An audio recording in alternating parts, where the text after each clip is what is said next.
আসসালামু আলাইকুম।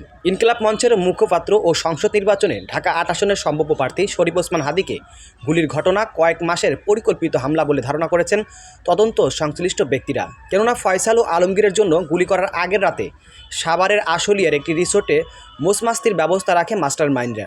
বৃহস্পতিবার রাতে সেখানে হামলাকারীরা অবস্থান করেন। তাদের মনোরঞ্জনের জন্য দুজন নারী সঙ্গীও ছিল। পরে শুক্রবার সকাল ৮টায় তারা দুজন রিসোর্ট থেকে বেরিয়ে ঢাকায় আসেন। জুমার নামাজের পর হাদীকে অনুসরণ করে গুলি করে পালিয়ে যান তারা। গোয়েন্দা সূত্র এই তথ্য নিশ্চিত করেছে। গুলি করে হত্যাচেষ্টার ঘটনায় গত রবিবার রাতে রাজধানীর পল্টন থানায় দায়ের হওয়া মামলা তদন্তের জন্য ডিবিতে হস্তান্তর করা হয়েছে। ইনকিলাব মঞ্চের সদস্য সচিব আবদুল্লাহ আল জাবের বাদী হয়ে মামলাটি দায়ের করেন। মামলায় ফয়সাল করিম ও মাসুদ ওরফে রুহুল সহ অজ্ঞাতনামা কয়েকজনকে আসামি করা হয়েছে।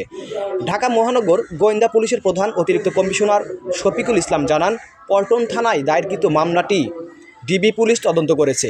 ডিবি সূত্র জানিয়েছে, সারা দেশে তোলপাড় সৃষ্টি করা হাদীকে হত্যাচেষ্টার ঘটনায় এখন পর্যন্ত 4 জনকে গ্রেপ্তার দেখিয়ে রিমান্ডে নেওয়া হয়েছে। এর মধ্যে গতকাল শুটার ফয়সাল করিমের স্ত্রী, শালক ও বান্ধবীকে 5 দিনের রিমান্ড মঞ্জুর করেছেন আদালত। ঢাকার অতিরিক্ত চিফ মেট্রোপলিটন ম্যাজিস্ট্রেট জসিতা ইসলাম এই রিমান্ডের আদেশ দেন।